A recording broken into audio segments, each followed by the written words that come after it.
Olá, saudações a todos do Centro Espírita Caravana do Conselheiro. Para quem não me conhece, meu nome é Cid e nós vamos falar um pouquinho sobre um tema que é bastante pertinente para esse mês de setembro que se inicia, que é o tema do suicídio e da campanha de prevenção ao suicídio que é realizada, conhecida como Setembro Amarelo. Evidentemente que nós vamos procurar dar o enfoque do Espiritismo sobre esse tema, mas antes eu gostaria de falar um pouquinho sobre o suicídio de uma maneira mais geral, porque é um problema bastante importante para a sociedade como um todo, é um problema mundial, extrapola, portanto, a questão religiosa, questão de gênero, questão de faixa etária, questão de classe social, é um problema que afeta todos. Então vale a pena a gente falar um pouquinho e dar esse panorama geral sobre o suicídio. Então, vamos começar apresentando uns slides que tratam dessa panorâmica mais abrangente do suicídio. Vamos ver então. Cerca de 800 mil pessoas morrem por suicídio todos os anos no mundo. Isso dá uma média de uma morte por suicídio a cada 35 segundos, o que é um número assustador. Ele é maior ainda se levarmos em conta a subnotificação, por conta do preconceito, por conta de ser um assunto tabu. Muitas mortes por suicídio acabam sendo reportadas como outras causas. Então, isso nos mostra que a quantidade de pessoas que morrem por suicídio em todo o mundo, a cada ano, tem a dimensão de uma verdadeira epidemia. Cada suicídio é uma tragédia que afeta um número variável de familiares e amigos, tendo efeitos duradouros sobre essas pessoas. Em média, cerca de 6 pessoas são diretamente afetadas por cada ato de suicídio. Aquelas pessoas mais diretamente ligadas à pessoa que cometeu o suicídio. E elas acabam sendo afetadas para o resto de suas vidas, o que dá uma dimensão ainda maior para essa tragédia mundial que é o suicídio. Nas últimas décadas, observa-se o crescimento contínuo do número de casos de suicídio no Brasil, especialmente entre os jovens. O Brasil é, segundo as estimativas mais recentes, o 8º país em número de suicídios. São cerca de 11 mil casos de suicídio por ano, o que corresponde a 31 suicídios por dia. Portanto, trata-se de um grave problema de saúde pública que pode ser evitado. E justamente porque pode ser evitado é que precisamos falar sobre prevenção. Mas antes de adentrarmos a questão da prevenção propriamente dita, é necessário falar alguma coisa a respeito dos fatores que predispõem uma pessoa a tirar a própria vida, para se pensar em programas que sejam eficazes para a prevenção do suicídio. Então vamos elencar aqui alguns desses fatores que podem aumentar o risco de suicídio. Bom, sabe-se que existe uma relação direta, uma correlação muito bem estabelecida entre transtornos mentais, em especial a depressão e o suicídio. A depressão é uma condição clínica e que não deve ser minimizada, como se a pessoa deprimida estivesse naquela condição por uma falta de empenho, de vontade. Ela está acometida de uma condição clínica que muitas vezes necessita de um auxílio médico, de um tratamento para que ela consiga sair daquela situação. O abuso de drogas, sobretudo o consumo de bebidas alcoólicas, é outro fator agravante. O álcool é uma substância psicoativa. O seu consumo em larga escala pode ser um efeito, um sinal de problemas que a pessoa esteja vivendo, como também próprio consumo de álcool pode ser o causador de alterações psíquicas que podem levar o indivíduo ao ato do suicídio. As taxas de suicídio também são elevadas em grupos vulneráveis que sofrem discriminação, como refugiados, indígenas, indivíduos LGBT+, entre outros. A questão dos refugiados ela é mais relevante em áreas próximas a fronteiras. A questão dos indígenas tem maior importância naquelas regiões onde há conflitos por terras, latifúndios, garimpo, grandes fazendeiros que invadem as áreas indígenas e que onde há ali uma relação conflituosa, onde os indígenas são muitas vezes vistos de forma negativa, preconceituosa. Mas já no nosso ambiente urbano, certamente o problema com a LGBTfobia é realmente mais gritante. O Brasil tem números assustadores de LGBTfobia, de assassinatos de indivíduos LGBT, há um preconceito muito forte. E muitas vezes esse preconceito faz com que o indivíduo se sinta extremamente desamparado, extremamente colocado à margem, e muitas vezes a sua situação é tão grave, tão difícil, que ele acaba buscando o suicídio como uma solução. Além disso, o enfrentamento de conflitos, como já foi dito, desastres que nos acometem, episódios de violência, perdas e frustrações em geral, está fortemente associado ao comportamento suicida. Lidar com perdas e frustrações, que são extremamente dolorosos, são gatilhos que podem ser o evento desencadeador de um ato de suicídio. Mas como nós vemos, o suicídio é bastante complexo. Não existe uma causa única. É um fenômeno multifatorial. Então, colocados esses fatores que podem aumentar o risco ao suicídio, nós podemos pensar em estratégias de prevenção e controle. O suicídio, como eu já estava dizendo no slide anterior, é uma questão complexa, de causalidade múltipla, e por isso mesmo os esforços de prevenção necessitam de coordenação e colaboração entre os mais diversos setores da sociedade, incluindo saúde, educação, justiça, religião, mídia, etc. O suicídio é um fenômeno marcado pela complexidade. Exige políticas públicas e ações coletivas da sociedade numa abordagem abrangente. Então, não se pode pensar numa política de prevenção que não leve em conta toda essa complexidade. Uma abordagem deste problema de forma isolada, sem levar em conta a necessidade de integração com outras esferas da sociedade, não é capaz de dar uma solução satisfatória.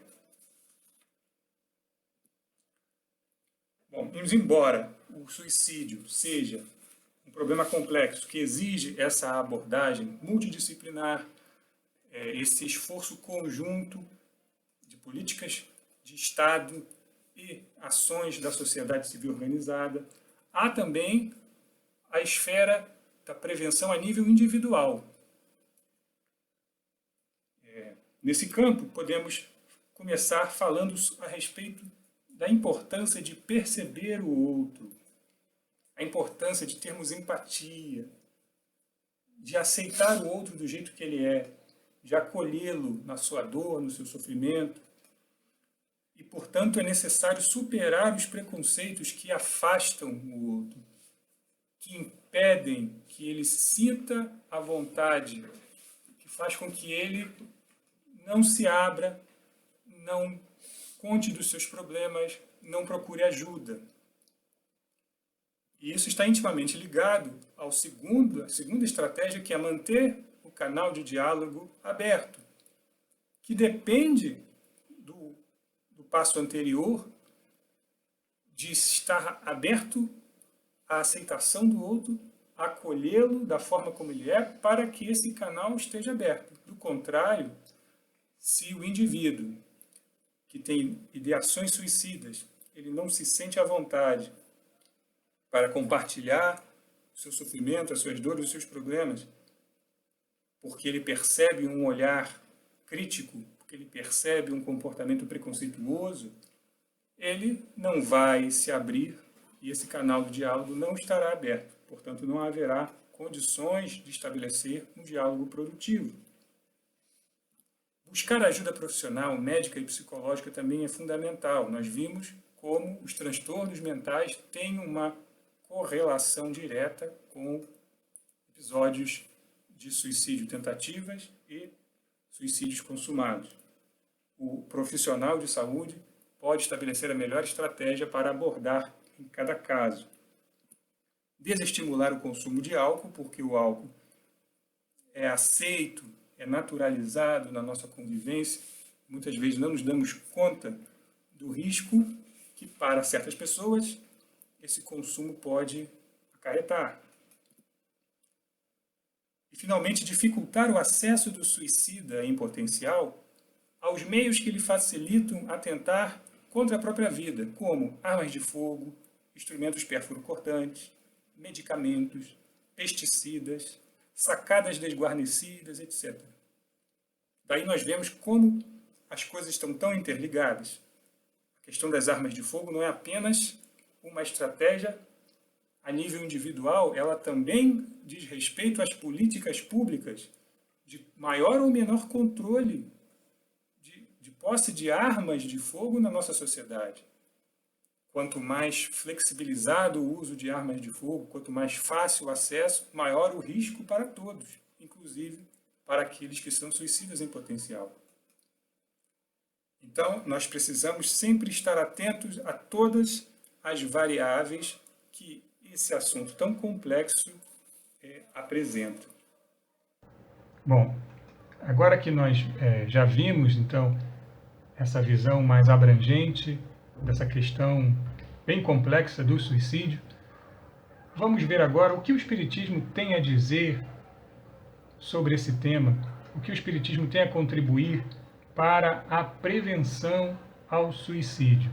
Então, a partir de agora, eu vou apresentar alguns slides que vão abordar o que o Espiritismo pode nos oferecer de subsídios para que a gente possa, então, prevenir o suicídio. Vamos ver.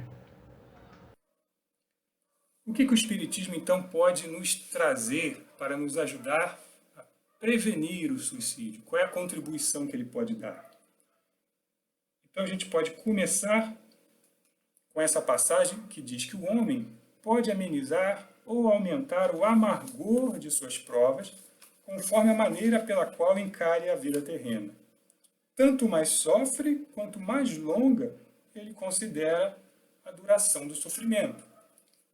Ora, aquele que só enxerga a vida presente, que não leva em conta a dimensão espiritual, vê nessas dificuldades, nessas dores, problemas irremediáveis, sem nenhum propósito, não compreende o porquê de se suportar tanto sofrimento nessa vida. E muitas vezes acaba enxergando no suicídio uma porta de saída para aquilo que ele considera uma dor insuportável e sem nenhum sentido. Ora, aquele que se coloca do ponto de vista da vida espiritual abarca a vida corpórea num piscar de olhos. Ele a vê como um ponto no infinito, compreende a sua brevidade e reconhece que esse momento penoso passará bem depressa. Então ele tem uma outra perspectiva e enxerga essa existência terrena como apenas um capítulo no grande livro da vida que não se iniciou no berço e nem termina no túmulo. Há uma continuidade, o que faz com que o horizonte se alargue e os problemas também percam dimensão dentro da imortalidade da alma, da sucessão das existências, da pluralidade das existências. Daí que a certeza de um futuro próximo mais feliz o sustenta e encoraja. E em vez de se queixar, agradece ao céu as dores que o fazem avançar, porque compreende o papel que essas dificuldades têm no nosso processo de aprendizagem, o processo de aprendizado que o espírito realiza ao longo das suas sucessivas encarnações. Então, assim como nós nos submetemos a um tratamento doloroso aqui na Terra, porque nós temos a perspectiva de sairmos do processo doloroso do tratamento melhores, curados do problema no futuro, assim também, quando nós temos essa perspectiva da continuidade da vida e de um futuro próximo mais feliz do que o nosso presente, nós temos mais condições de suportarmos as dores, porque reconhecemos nessas dores lições importantes para o nosso aprendizado. O resultado dessa maneira de encarar a vida nos leva a dar menos importância às coisas deste mundo, compelindo o homem a moderar seus desejos e a contentar-se com a sua posição, atenuando a impressão dos contratempos e decepções que experimenta. Então, nós passamos a dar o verdadeiro valor das coisas, a enxergar o verdadeiro valor das coisas, a perceber que aquilo que antes nós dávamos uma importância tão grande, na realidade são coisas tão passageiras, tão supérfluas, tão efêmeras, que não merecem tanta atenção, tanto cuidado. E nós percebemos onde se encontra a nossa verdadeira propriedade, naquilo que permanece conosco após a morte do corpo, naquilo que é de uso da alma, que nós levamos conosco e jamais perdemos. Então a gente aprende a valorizar as coisas no seu justo valor. Daí ele aure uma calma e uma resignação tão úteis à saúde do corpo quanto à da alma, proporcionando ao espírito uma serenidade que é o melhor preservativo contra o suicídio. Essa serenidade é uma espécie de vacina moral contra o desespero. Não significa que aquele que tem essa certeza da continuidade da vida não sofra, não sinta a dor das perdas, como a morte de um ente querido, como a situação de desemprego, uma falência inesperada, doenças graves, às vezes incuráveis, que nos acometem, os acidentes que nos pegam de surpresa, as diversas desilusões da vida, elas afetam também aquele que tem essa visão da continuidade da vida, da imortalidade da alma, mas a serenidade, a calma, a resignação que esse ponto de vista espiritual nos proporciona, nos vacina contra o desespero e, por consequência, também nos preserva de suicídio, porque muitas vezes o ato do suicídio é um ato de desespero diante da realidade da vida. O Espiritismo ainda nos mostra os próprios suicidas a nos informar sobre a situação infeliz em que se encontram. Então aqui é preciso pontuar, em primeiro lugar, que a consequência do suicídio não é feliz para nenhum suicida, no entanto, ela é bastante variável. Cada suicídio tem as suas próprias motivações, as suas próprias circunstâncias, e, por consequência,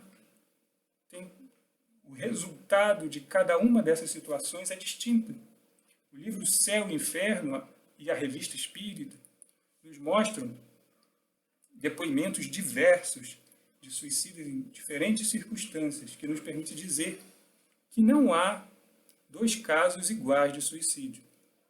Então, há situações, inclusive, onde aquelas pessoas que tornam a vida do suicídio em potencial tão insuportável, tão difícil, que levam aquele indivíduo a cometer o suicídio, essas pessoas, elas muitas vezes são mais culpadas, ou têm uma responsabilidade ainda maior sobre o suicídio do que o próprio suicida.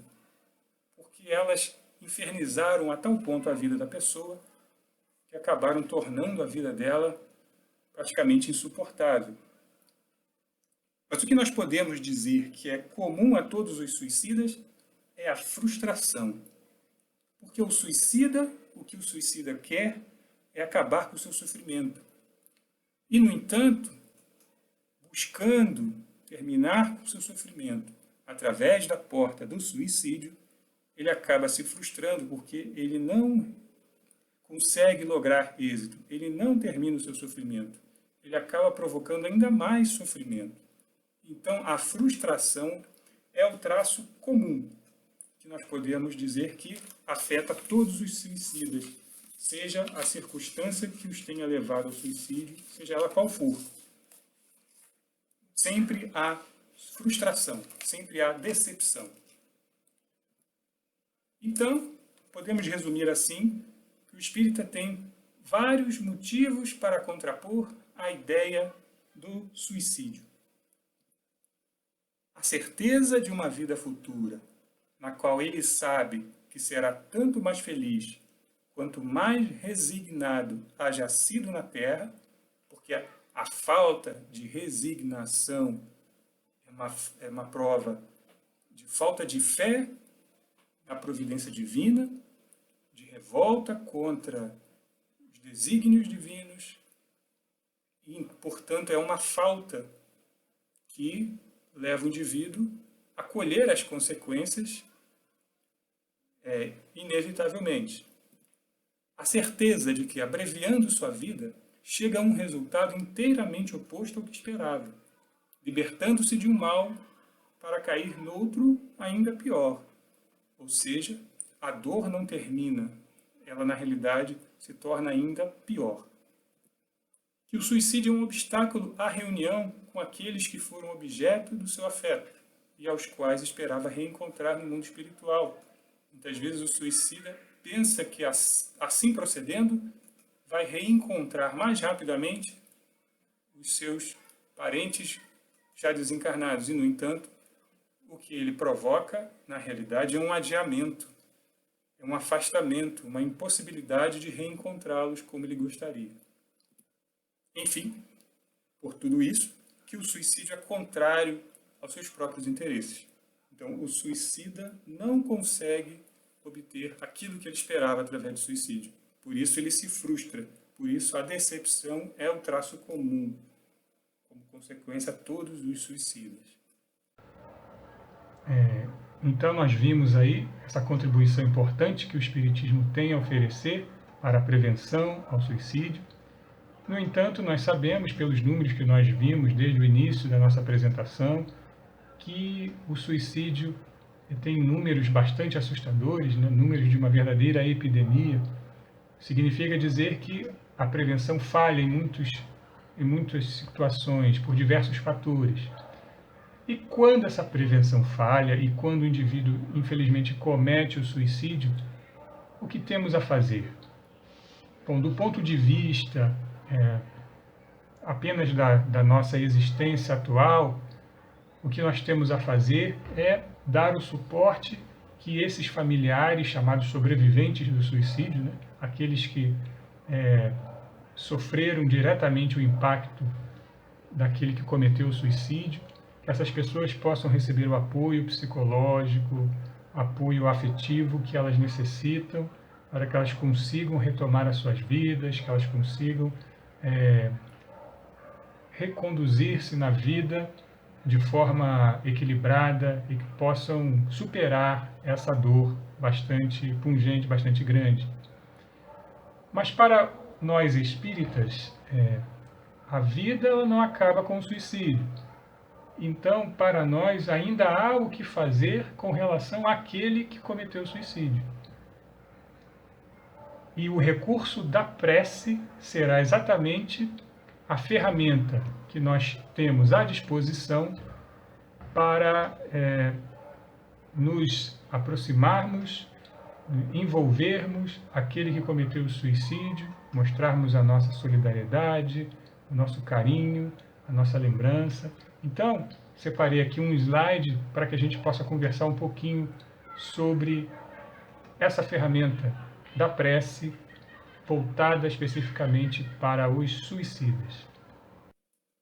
Os espíritos sofredores reclamam preces, e estas lhes são proveitosas, porque, verificando que há quem pense neles, sentem-se menos abandonados, menos infelizes. É como, na imagem que Kardec utiliza, como um prisioneiro que se reconforta com as mensagens que recebe, com as visitas que lhe são feitas. Aquilo o reconforta, porque ele sabe que não está só, que alguém pensa nele, que alguém ainda se interessa por ele. Então, a prece é a maneira que nós temos de nos fazer presentes junto àquele que já se foi, que se encontra em uma situação infeliz, mas que pela prece sente que ele não está só, sente que alguém ainda se importa com ele. E isso o reconforta. Mas, além disso, a prece tem sobre eles uma ação mais direta. Reanima-os, incute-lhes o desejo de se elevarem pelo arrependimento e pela reparação, e pode desviar-lhes o pensamento do mal. É nesse sentido que a prece pode não apenas aliviar, como abreviar seus sofrimentos. Então, a prece, além daquele reconforto de mostrar que o espírito sofredor não está só, pode alimentar a esperança, mostrar ao sofredor uma luz no fim do túnel, reanimá-lo, encorajá-lo, mostrando, olha, há uma esperança, nem tudo está acabado, e isso pode fazer com que ele sinta nascer dentro dele essa força para se arrepender e para buscar se transformar, buscar reparar o erro cometido, porque ele percebe que nem tudo está acabado, que há uma saída, que há um caminho a ser percorrido. Bom, além do suicídio propriamente dito, o suicídio direto, que o indivíduo atenta contra a sua própria vida de forma pontual, os espíritos nos alertam sobre um outro tipo de suicídio, o suicídio moral.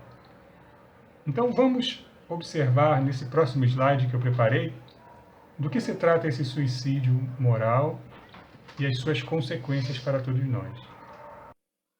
O homem que perece vítima do abuso de paixões que ele sabia que iriam apressar o seu fim, mas às quais não lhe foi possível resistir, porque o hábito as transformou em verdadeiras necessidades físicas, comete um suicídio moral. Então, todos os maus hábitos que afetam a nossa saúde física e mental, podemos dizer, todos eles se enquadram aqui nessa classificação de suicídio moral, que acomete praticamente a todos nós, cada um de nós, até certa medida, temos as nossas dificuldades em nos livrarmos de hábitos perniciosos, hábitos deletérios ao nosso próprio equilíbrio. Este último é mais culpado do que aquele que tira a própria vida por desespero, porque tem tempo de refletir sobre o seu suicídio. Então, veja que há aqui um alerta muito importante. A gente costuma pintar o suicida com uma tinta muito negativa pela sua condição de sofrimento. E, no entanto, esse suicídio moral, por ser um processo lento, que dá ao indivíduo tempo de refletir sobre a sua ação, faz com que a sua responsabilidade possa ser ainda maior. Porque não é um ato de desespero que lhe daria algum atenuante no cometimento do suicídio. É um processo prolongado, lento, refletido, mas que o indivíduo acaba sucumbindo, porque não encontra forças para superar as suas próprias imperfeições, a sua própria fraqueza diante daquilo que é o seu calcanhar de Aquiles. Bom, por fim, gostaria de acrescentar essa questão do suicídio moral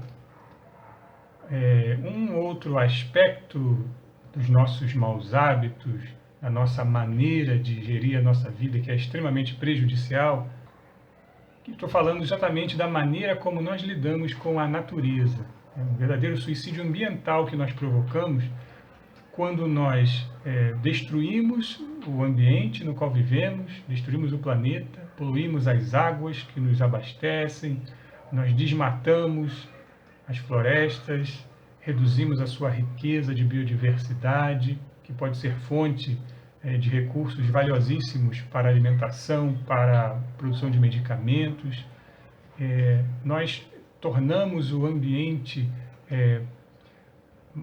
poluído, menos favorável à nossa saúde, portanto, nós agredimos a nossa casa, a nossa moradia e cometemos um verdadeiro suicídio moral nesse aspecto, porque é uma maneira, uma agressão ao nosso ambiente, é uma agressão à nossa casa que prejudica a nós mesmos.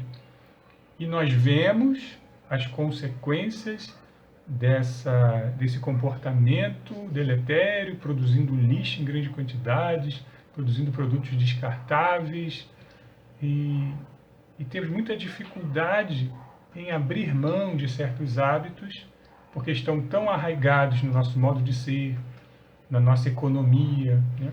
Na maneira como nós tocamos a nossa vida e que, infelizmente, vão fazendo com que a gente se prejudique, a gente produza uma consequência negativa para nós mesmos, para as gerações futuras e para nós mesmos daqui a algumas gerações quando voltarmos a esse planeta. Portanto, eu gostaria também de deixar também essa questão do suicídio ambiental como uma modalidade desse suicídio moral de que trata o Espiritismo. Então, por fim, eu gostaria de agradecer a oportunidade, espero que tenha sido útil para todos vocês. Fica aqui minhas saudações para todos do Centro Espírita Caravana do Conselheiro. Paz e bem para todos. Fiquem em paz. Até a próxima.